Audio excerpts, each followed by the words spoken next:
So, welcome to everyone. This is AJ and Mark, Sports Talk New York, our second edition of the radio show on Facebook Live. We hope you enjoy it, and it's interesting. We've been getting some good guests. So, joining us now is a man who is 1/4 of baseball's family royalty. Along with his grandfather Ray, his dad Bob, his brother Aaron, his family has graced the Major League Baseball diamond across 3 generations. The quartet has combined for 5,890 hits, 634 home runs. He enjoyed a 14-year career as a second baseman from 1992 to 2005, was a star on both ends of the ball, and more than that, did his part to uphold his family's legacy. He was nice enough to share his story in AJ and my book, Glove Story, Fathers, Sons, and the American Pastime, as well in his great book, Home Game, Big League Stories from My Life in Baseball's First Family. It's always a thrill to welcome Bret Boone to Sports Talk New York, this time to our Facebook Live edition. How you doing, Bret? I'm doing good, guys. How you guys doing? We're doing good. So first off, that's the big question. How are you and your family holding up in these difficult times right now? We're fine. We're bored as hell, but we're fine. You know, we were talking earlier. I need a haircut. I know that. I don't know. I think at the beginning, it was obviously this is a bizarre position for any of us to be in. You know, and the spectrum goes from one end to the other on what people are doing. Some people, a very few people, are working. You know. The thing that I have liked about it, my son came home from college, and I've got 2 younger boys that are sophomores in high school, and of course he doesn't want to be. He should be mid-season right now in his college baseball, but having him home, it's I don't know. In a weird way, I go out, and the only time I usually go out is I go to the grocery store and I see families, and I see them walking down the street, and I see kids playing street hockey and moving the nets when the car comes up. Those are things that I remember as a kid doing that I don't see these days. To get my kids out of the house and go on a hike when normally they're either in school or playing baseball or playing video games. Not that I say I like this situation and being quarantined. I don't think anybody does. But I think from a family perspective, it's kind of brought me back a little bit to when I was a kid. And I've enjoyed the time. Even though these kids drive me crazy after a while, but spending a lot of quality time with them. So I'm trying to make the most of it. You know, we want to get through this thing and get to the other side so we can start opening up the country. I think, you know, that's really important. Not to sound like a expert on this, by far I'm not. You know, I listen to other people on TV and I look at them and go, well, why am I listening to you? You know, we're all the same. So we're getting through it, though. We're getting through it.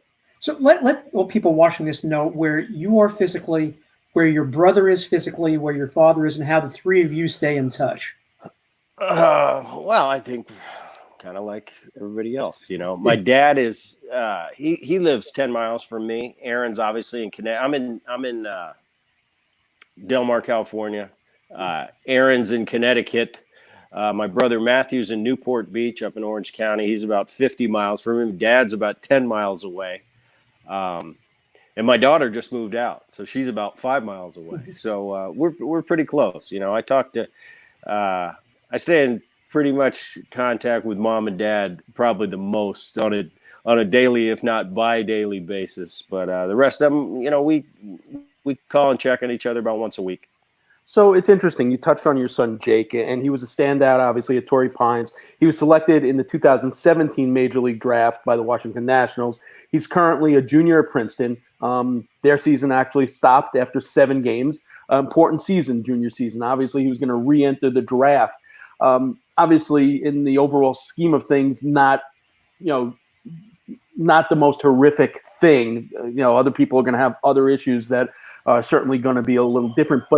But what has this bump in the road done? You know, what does it do for his baseball career? What are the impacts that this will have on him? Well, I think initially when this all hit, you know, I think it's human nature to just go to yourself and your situation. And I think, you know, Jake, initially when he said, Dad, they're canceling the season, I thought he was joking. And then all of a sudden you started to see it and you started to see other schools and other things start to happen. So we got Jake on a flight home real quick, got here thinking, you know, how long is this going to be? We didn't know. So I think it's just human nature to look at your situation. You know, it's my son's junior year. But when you really break it down and think about it, and we had this talk, I said, listen, everybody else is in the same position as you. There's a lot of juniors in college right now that their dream is to be a professional baseball player. There's a lot of seniors in high school. This is a big draft year for them. So it's not like you're alone. Everybody's in the same situation. We're going to do what they want us to do to get back. He's staying in shape.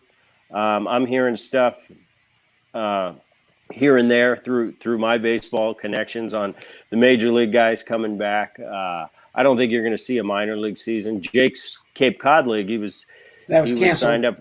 Yeah. That was canceled the other day. We just saw that. So it seems like one after the other. But he's staying in shape, doing a lot of school work, and getting ready for what happens. I think as of now, I don't think they have a concrete firm date for the draft, but I think it's going to be mid-July.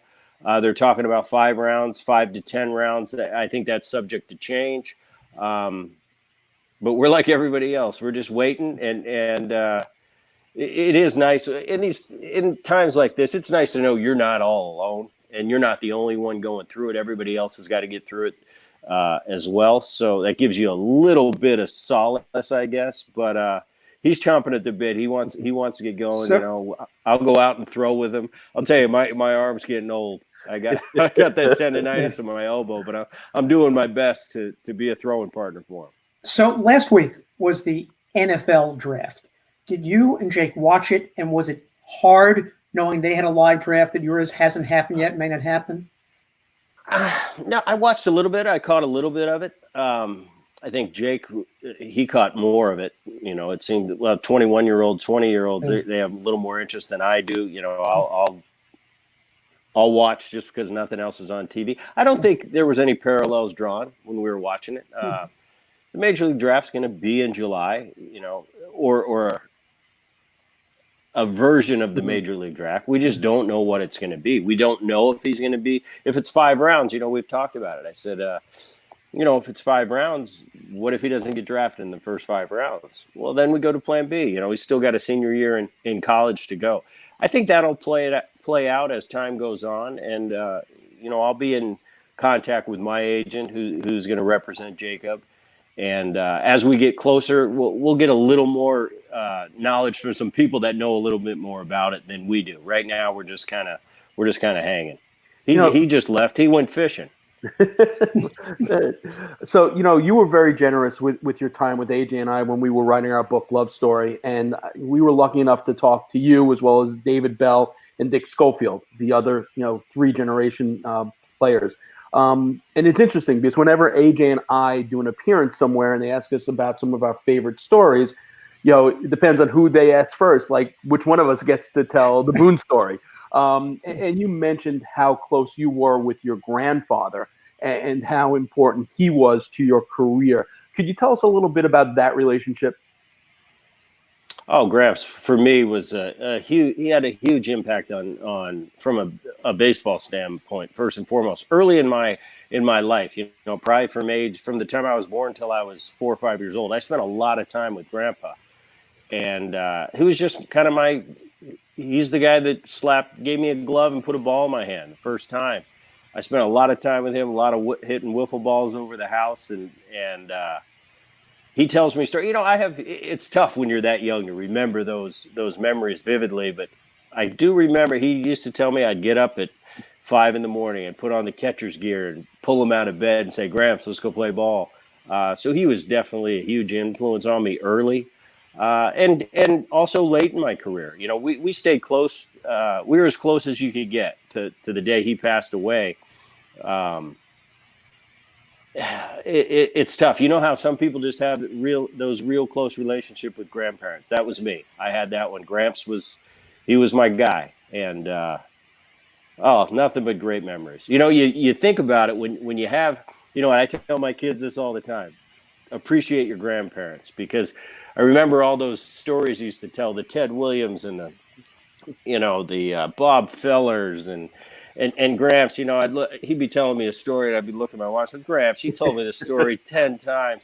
But when he's gone, you appreciate those stories and you share, I share those with my kids now that didn't get to spend that much time with Gramps, but definitely a special relationship. one of the other stories you told us, which I love, and I'm wondering now, thinking about it even more, is you talked about when you were in college and when you would go to the college counselors and they would ask you what your plans were after college, and you had a very specific answer. So could you share that? And then after you give that answer, have you ever been in contact with those counselors and say, see? No. I'll tell you, these stories are fun and they're cool to tell, but they get me in a lot of trouble with my kids now, because anytime I'm getting on them about their school, Dad, you weren't a good student, and these stories, as great as they are, they're twofold. They're double-edged swords for me. No, and I see it now through my kids. I have a daughter that graduated college a few years ago. Obviously Jacob's a junior at Princeton right now. Different animals, though. We both have baseball in common, but my son that's a junior right now, he's a real student. I mean, this guy's up doing homework to all hours of the night, pulling a 3.5 in one of the most prestigious colleges. That's kind of out of my league when it comes to academics. But once again, when I was in college, yes, those stories are true. I had a one-track mind. Looking back, I think you probably covered in your book how naive I was about the prospect of going to the big leagues and playing for, my thing was always, I'm going to go to the big leagues. I'm going to play for 15 years. I don't need a backup plan. I really don't. And I truly believe that in my brain. But looking back on it, it was very naive, but a part of it maybe is what gave me the edge to achieve what I did. Right. I'm thinking because that I wouldn't suggest it, though. I would not suggest it. Great. You better be, if you do, you better be right. Yeah. Aside from being generous, with your time for the book, you've also been a frequent guest on our radio show. And, we always love the story because you just told it in such vivid detail, and your whole memories of your first major league experience and the difference between the minors and the majors and that first game. So take us back to that first game, August 19th, 1992 in Camden Yards, and what you remember about it. Oh, I remember getting the call the night before. I was in Calgary, Canada. I remember going home, packing up. I remember going through the locker room and guys having me sign bats for them. And my basic answer to everybody is, well, I'll never be back here. Well, come to find out, next year I was on the shuttle and I went back and forth 3 times. Talk about that was the naive part of me. I remember going back to my apartment, packing everything up, calling Gramps, calling Mom and Dad, calling my family members, letting them know, and then having to wait for that. I had an early morning flight to Camden or to Baltimore, and I remember I couldn't sleep. So I played solitaire all night, didn't sleep at all, got on the plane. First time I'd ever been in first class, and I just had this smile on my face, and I just was looking for somebody to ask me where I'm going. And, I think I did tell you the story. I was sitting in first class, and the guy next to me looked at me. He said, "Where are you headed, son?" And I said, "I'm headed to Baltimore." He goes, "What are you doing there?" I said, "My big league debut tonight." He said, "You're kidding," and back then I looked pretty young for my age. And he said, "No, you're kidding." I said, "Why don't you tune in tonight?" I said, "Matter of fact, you want to come to the game?" He goes, "I can't make it to the game, but I'll be watching you." He said, "What's going to happen?" I said, "I don't know, but something's going to get hit hard somewhere." And that was just me back then. That's just how I thought. There wasn't a doubt in my mind that first at bat, I was going to hit the crap out of something somewhere hard. I didn't know what the outcome was going to be, but that's how I rolled when I was 21 years old. I was going to tell you how good I was. Just ask. And if you didn't, I'm sorry. Just ask me if you wanted to know. And if you didn't ask, I was going to come around and tell you. But those are things I look back on and laugh. I laugh. You talk about how good you were, and you spent 14 seasons in the major leagues. An article just came out on MLB.com ranking each team's best second baseman in their history.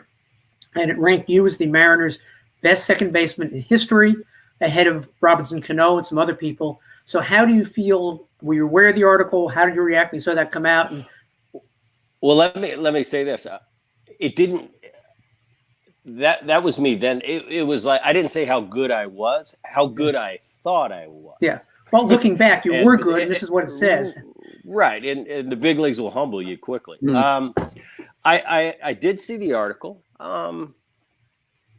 I learned in this game through all the time I've been in this game, not only as a kid growing up in it, but the career I got to play. You play this game every night. I always thought I had one job, and that was from 7 to 10 every night to lay everything I had on the line. And the expectations are tough. You put expectations on yourself, but as far as awards and stuff like that, I've been let down a lot of times where I thought I should have won something and I didn't. I've seen other people that deserved accolades they didn't receive. So I found, as I went on in my career, that all we can do is the best we can do. Put the numbers up there, and everything else is out of our control. So I never really put that much credence into it. When I won my first Gold Glove, of course I was ecstatic about it. Finally I broke through and I got one. But I didn't set expectations. I did what I did. I played for my teammates. I played for the city that I was playing in, whatever that may be. And let the awards and the accolades, they're going to come if they come, but I can't control that. Those are out of my hands. So, but I'm not going to lie. When you see an article like that, and Robinson Cano, in my opinion, one of the best second basemen of this generation, if not the best of the current generation, to be picked ahead of him. And although it's a small sample size, being a 4 or 5 year period in Seattle, that definitely puts a smile on your face. Actually, when you get a little older, you start appreciating stuff like that, So I thought it was a cool thing. And I would be lying if I said that it's not cool when you're recognized, even though it's a little article here, a little article there. Very cool and very humbling. It's interesting because this is something that over the course of 15 plus years of doing the show with AJ and having various scouts or general managers or players on the show, and the way baseball is now, veering off more towards the analytics, a guy like you, that confidence, that swagger at an early age, that's something that you can't define by analytics. And granted, when you went to your college counselor and you don't advise that for anyone else, but that confidence, that swagger might be what made you the player you are. And that's something that you wouldn't know unless you had the opportunity to not only watch the player play, but talk to you. So do you think that is something that we're losing a little bit now when we do more things analytically than with the eyeballs? I don't think so. I think it's definitely a different game now, and there's a lot more put on the analytics. And by the way, I think analytics, I'm kind of envious of I'm not playing in this generation because I was a data freak. I wanted to know everything you could tell me. I wanted every piece of video that you could give me. I want tendencies. I want, when we were going into, let's say, Baltimore for a series, I want all those pitchers and I want to know what they've done. Not only I know what they've done against me, I have that logged in my brain, but I haven't been watching them for the last 2 or 3 weeks. I want to see how they're pitching. I want to see if they're locating each individual. If I had that access now, I'd be a kid in a candy shop. So I really do like the analytical side of the game and the way the game is going forward data-wise. You're still not going to be able to recreate what's in here. And I had an opportunity to work for the Oakland A's for a couple years back in 2000. I think it was 14 and 15 or 15 and 16, either one. And I got to work. I got to work on the minor league side as a special assistant. And I got to work with a lot of these minor league guys. And as much as the data has changed and they have a lot more at their fingertips now, as far as, you've got people that give you your diet and you've got people in the minor leagues that are there for, from a workout standpoint. So these kids, the locker rooms compared to the locker rooms we had as minor leaguers, they've changed tenfold. And I just look around and say, wow, take advantage of this, guys. But you're not going to be able to change that look in a guy's eye. And I can see it. I'd see these draft picks come in from the draft, and they were drafted in the second round from LSU or whatever, and they come in with their chest puffed out, like, "Oh, I'm a number 2 pick. I'm a college star." And I'm looking at them laughing, going, "You got no idea what's about to hit you, buddy. All these guys here have been playing professionally for 4 or 5 years. They don't care about your college accolades." But the one thing you look at, you look for baseball players, and you look for those high IQ baseball players. I look for that kid that truly believed in himself. and wasn't arrogant, but definitely had a cocky, confident side to him where he'd walk around and just the look he'd give you and the way he talked, he knew he was good. And he wasn't doing it for a crowd. You know, there's those guys that can stand around with the great body and the cannon arm and can run. And when they have a crowd around them, they know the right things to say because they've been told how great they are their whole life. I want the kid that when he gets out of the shower by himself at the Motel 6, looks in the mirror and believes his stuff. That's the guy I want. Because the hardest thing in this game is your brain. And if you think you're great, you are great. I believe that. So here is an off-the-wall and probably unfair question. You talked about you love data, you like having all the information in the world to get to help you do your job better. If you were on the Houston Astros and you had you're putting me in a tough position. Yeah, really. Wow. How that's all right. Would that information have been useful to you, and would you have used it? You know, the banging of the garbage can. That's an unfair question. All right. Well, let me just debunk all the talk out there about this garbage can, and I know it's fodder and it's good for fans to talk about. The garbage can's a bunch of it's such a bad pun. Garbage. If I'm in Houston and I'm playing second base and I hear a garbage can coming out of the Houston Astros dugout, I'm going to be on to you within 2 pitches. I'm going to go to my pitcher. I'm going to call timeout. I'm going to go to my pitcher and I'm going to say, let's mix up the signs right here because I'm hearing something I don't like. We're going to mix it up as soon as I see the body language from the hitter get crossed up on a pitch because we crossed him up. I'm going to call timeout. I'm going to go back to the pitcher. I'm going to tell my pitcher, here's what's going on. Boom, boom, boom. He's probably going to get hit with the next pitch, and that's going to be it. It's going to be over with. So this garbage can, and they had every pitch. It's a fantasy. It's not realistic. I know it's fun to talk about it. Oh, they had every pitch because they heard one ping for a garbage. This is very sophisticated at the big league level, and people would be on to you. Now, for me to comment on it, as a player, I can tell you what we did in our day. I wanted every advantage I could have. I wanted every human that I could humanly obtain. If I could take a lead off first base and I could peek in under my helmet and catch that catcher being lazy and his right leg was open a little bit more, and I could pick up a breaking ball, for guys like me who need an advantage stealing, that's when I go. When I get to second base, if I can decipher the catcher and his signs, I'm going to relay those to the hitter if the hitter wants it. If I get caught, I know the consequences for that. If I catch you at second base relaying a sign to your hitter, you know the consequences for that. You're going to get hit in the neck. That's a part of it. It's an eye for an eye.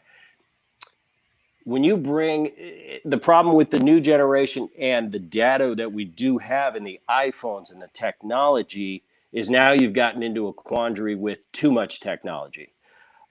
We never had that. We never had that camera and data and stuff like that we could just throw to our hitter.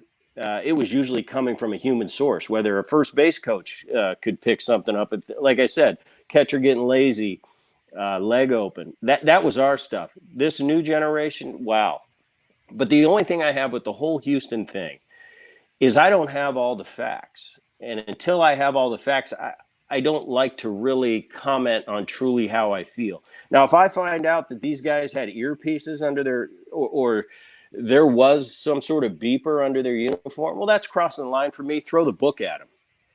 But these are all conspiracy theories. I don't know if those are true. The only people that know that those are true are Rob Manfred and the people that investigated it. So until we get the facts, I feel a little bit hesitant to really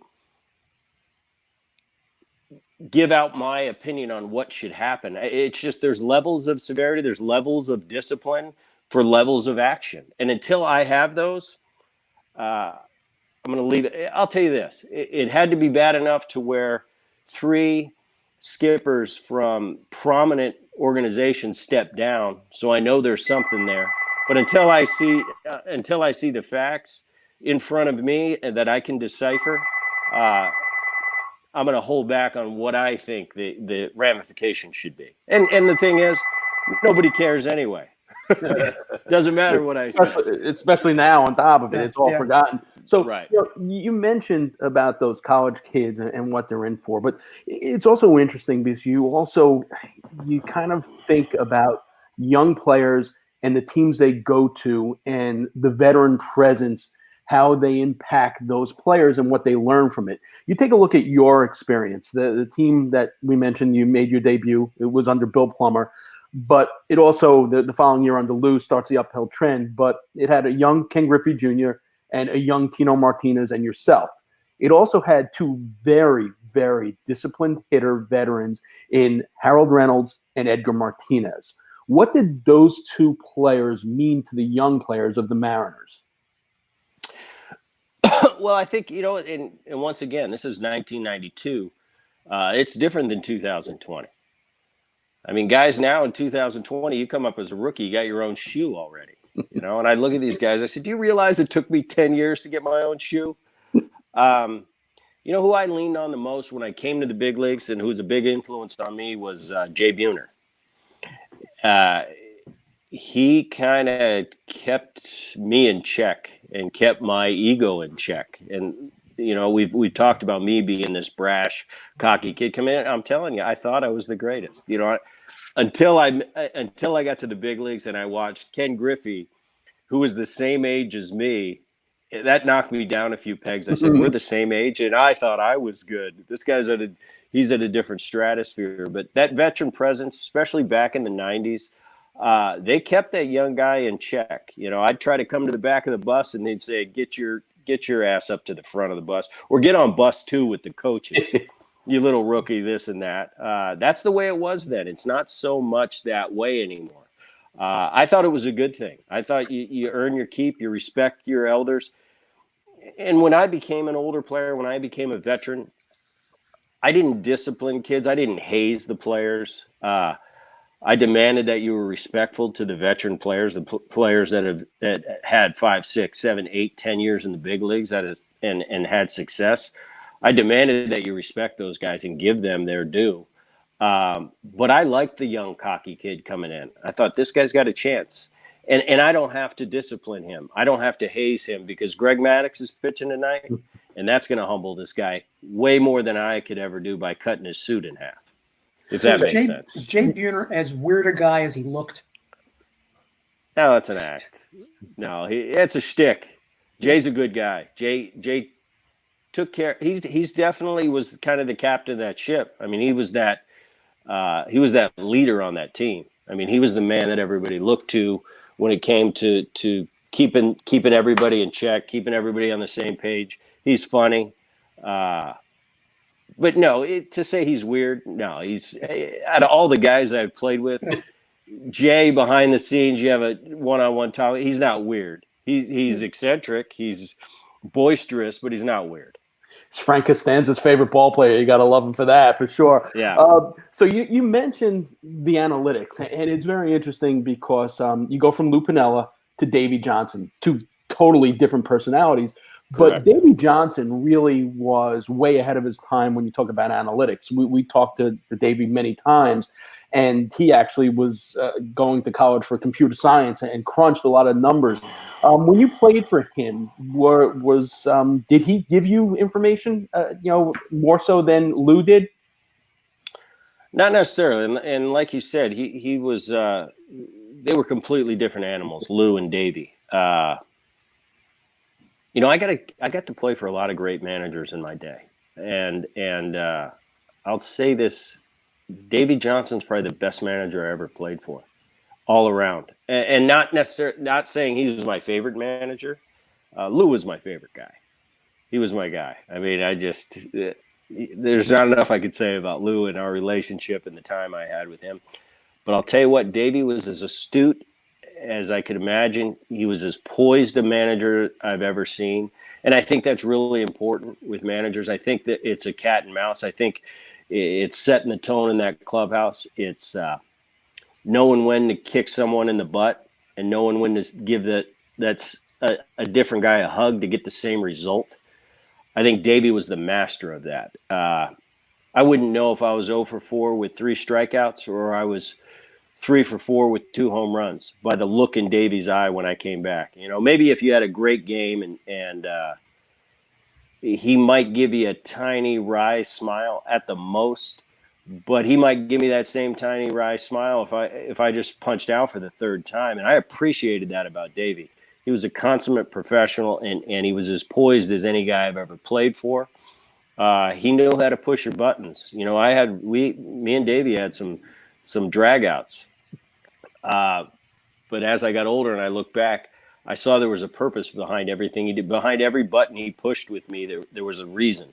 He knew what would get how I would respond to certain things, and he was pretty much like that with each individual player. You know, it's also interesting because you go from a very good shortstop in Seattle in Omar Vizquel to playing with a legend in Barry Larkin.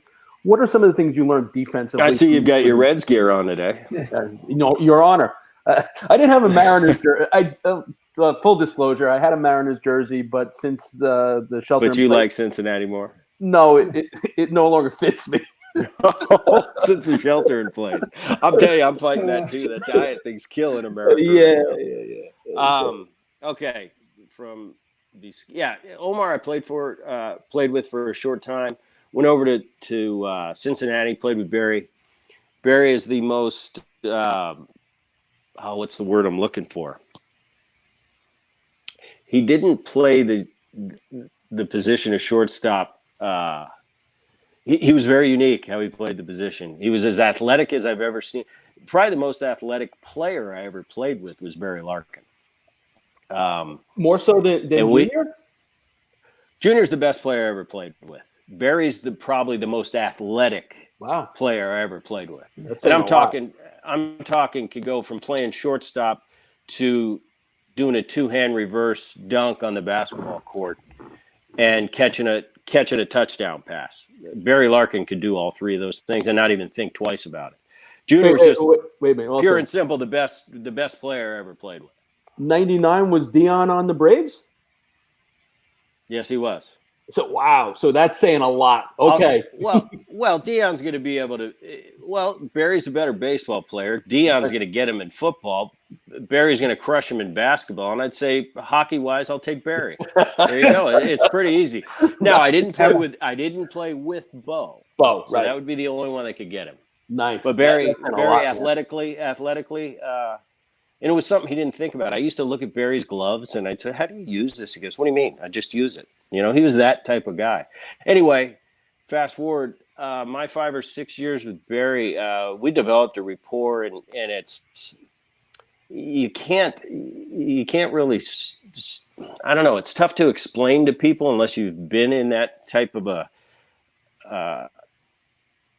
It only comes along once in a while where you have that rapport with your partner, where you have the ultimate trust for one another, and it enabled me to be a better second baseman because of Barry. I could wheel and I could freewheel out there and take risks, and every ball that was hit to me, I could take a chance and to make an unbelievable play because I knew if I was off or wasn't pinpoint perfect with my throw, Barry'd be there to pick me up. It's almost like we were in each other's brain, almost like a twin thing, where you just knew where each of us were going to be, and without getting weird or anything, it's just something we had and we knew it. We were thinking alike all the time. So that was definitely the best combination, that I had for my career. You move on from the Reds to the Braves, and you make it to the World Series, and you have an unbelievable World Series as well. You guys end up losing. But what's it like to play defensively behind those big three? Those amazing pitchers, a night in and night out basis. It is way better than playing against them. Put it that way. For me, I just remember that phone call when I got traded. Jim Bowden called me and he said he got traded to the Braves. And the first thing that went through my mind is, thank God I don't have to face Maddox, Glavine, Smoltz anymore. I'm on their team. I remember because my locker mate was Maddox. And I remember him we'd be going over the hitting report, and Greg would slide a paper to me. When Leo Mazzoni's going over the hitters, and Greg would slide a paper over to me with my stats against him. And he'd look at me and he'd go, "Aren't you glad that you're on my team?" And I'd say, "Yes, as a matter of fact, I am." Playing defense behind him, it definitely makes it easier because when a pitch is those three were unbelievable as far as consistently locating pitches. You get a guy, Maddox, to me, the best I've ever seen day in and day out. I mean, difference between Maddox and the rest of the pitchers were you call for a fastball away, he might miss by a couple inches. Whereas a normal person, once in a while they're gonna call for a fastball away and they're gonna miss up and in. With Greg, I never saw that ever. Glavine kind of the same way from the left side. Smoltzy was pinpoint, and not that many people know, but on that '99 team, Kevin Millwood was really our horse for that season. Yeah, he was really our go-to guy that season. Killer. Killer. Yeah, he was money. Yeah, Millwood was money that year, so that was a pleasure to play behind him.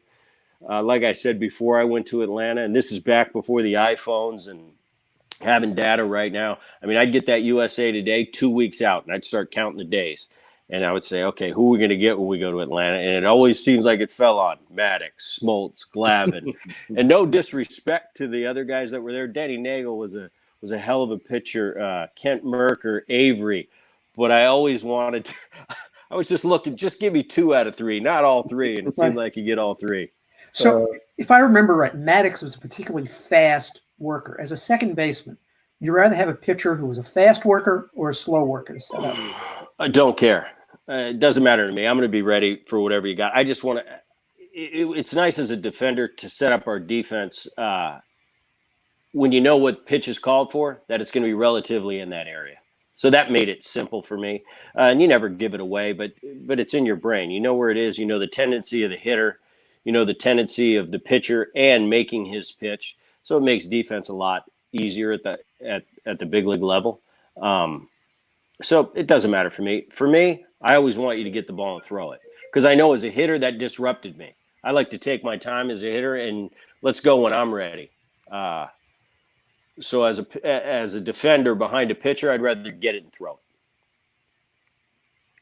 Mark, back with us? So we're talking about Mark's at order now. We just lost him. He's back. back. I'm back. No, there was something. My phone started. Is that ringing. Uber Eats, Mark? No. Otherwise, I'm not going to fit in this Reds jersey. I want to get you back in that Mariner jersey. Exactly. So it's interesting because you eventually, and this is where I think AJ and I dropped the ball because I don't know how I missed this. You eventually make it back to the Mariners, and in 2001, you guys win 116 games. But the interesting note on that team is that there were 4 sons of major leaguers on that team, including David Bell, the other third-generation player, Stan Javier, and Ed Sprague. Did you guys ever talk about those similar experiences of being former major leaguers? No, we don't really, as much as made of the, my family and what we've done. I hear about it more now, that I'm retired and out of the game. We never really talked about stuff like that. We didn't really care. It didn't get brought up. We were just teammates on a team. I got a chance to play with Sprague a couple years. Eddie's now in the A's organization. Eddie was actually a great hitting guy. I'd go to Eddie for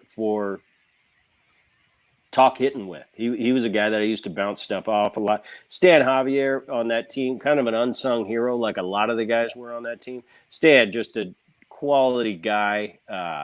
Really smart, look for tendencies in pitchers, give you a tip here and there if you wanted it. Stan, really astute when it came to the game and picking up the intricacies of the game.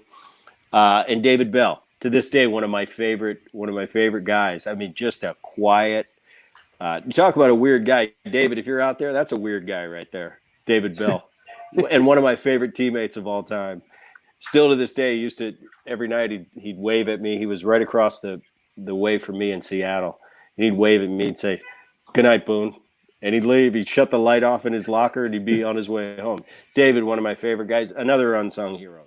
Didn't have the eye-popping offensive statistics that year, but did a solid job and was an unbelievable defensive third baseman. So there weren't too many. I don't have too many negative things to say about any of those guys on that 2001 team. That was kind of a miracle, once in a lifetime experience.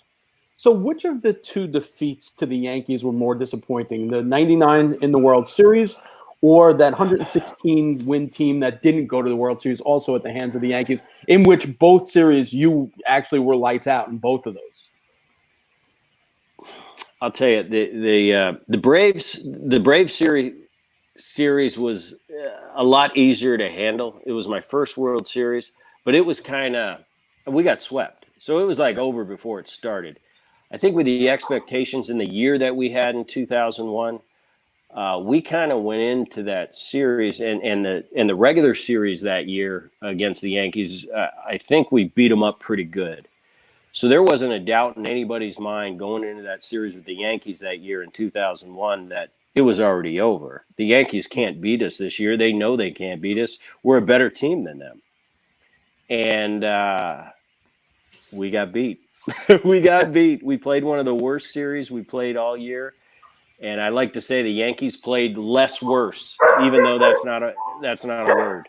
All right, so we got two more questions before we let you go. In our book, you talked about the family conversations that you guys had and within your family, and you said it's baseball. Baseball is your world, your family's world. What have you guys been talking about now with the absence of baseball? Oh, well, we've been talking about Jake's baseball world and what's going to happen next for Jake because we have nothing else to talk about. So, a lot of Netflix. I try to turn my mom and dad on to some Netflix, and then they call me back, say, no, it was too dark for us. We didn't like that. So I've been watching a lot of Netflix.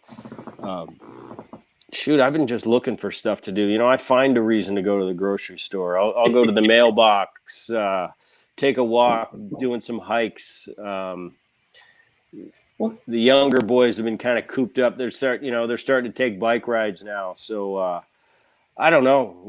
There hasn't been a ton of baseball talk because, like you said, there's nothing to really talk about. But Gramps, or not my Gramps, Jake's grandpa, my dad. When we get together, those two can go at it pretty good with the baseball. I've got a cage here in the backyard that I'll flip to Jake every couple of days. Like I said, we're going out and playing catch. So we get a little talk here and there, but no, baseball hasn't been the mainstay during this quarantine. Well, I don't know if this is on Mark's list, but certainly Mark turned me on to a video that you put up on your Facebook page with you and everybody playing catch. You said it was cross country. How did that one come about, and who put it all together? That was my idea. We were standing out there bored and said, let's have a catch with Uncle Aaron and all your cousins. And then we'll throw us into the mix, and we'll get Grandpa's coming over for dinner tonight. We'll get him on a little video, starting it all off from the top. And gave that to Jacob, and he did all the video and the music. So it was all his production. It was my idea. Who's the soccer player? I was going to ask the same thing. That is Aaron's oldest son, Janelle. And he's not a big baseball guy. So that, once again, my idea again, I said, get Janelle with the soccer ball. He's a really accomplished soccer player. He just turned 18 years old. And I said, get Janelle with the soccer ball and kick it back to us. So, wow, I got ideas. I'm going to be a producer now. Okay. So that was my last question. But since you also mentioned that you've been streaming a lot of Netflix, what's on your Netflix list? Well, I finished the recent Ozark. Oh, so I've got all those series. I've done all the Donovans, Shameless. Oh, the new one coming up. I'm up to speed on it, but the new season of Billions is coming out. Really good. And there's another one, Succession. If you like Billions, it's HBO. If you like Billions, Succession is really good too. Good stuff. So there you go. You got Bret Boone's, Netflix list. Bret, thanks so much. Always, we really appreciate you've been generous all the time with us, whether it be for the radio show or the books. Where can people get home game? Because lots of time for people to be reading right now. I don't know. I think you got to go to the what's it called? Amazon. Ebook. Yeah, get an ebook. I don't even know if they're making the hard copies anymore. Go listen to it online. That's the only way I'd listen to it. But I'm actually I do the ebook, so I can't listen. I annoy my voice annoys me too much. All right, Bret. Thanks so much. Stay safe. See you guys. Stay healthy. Be good. Thanks for having me. All right. Our pleasure. Thanks so much.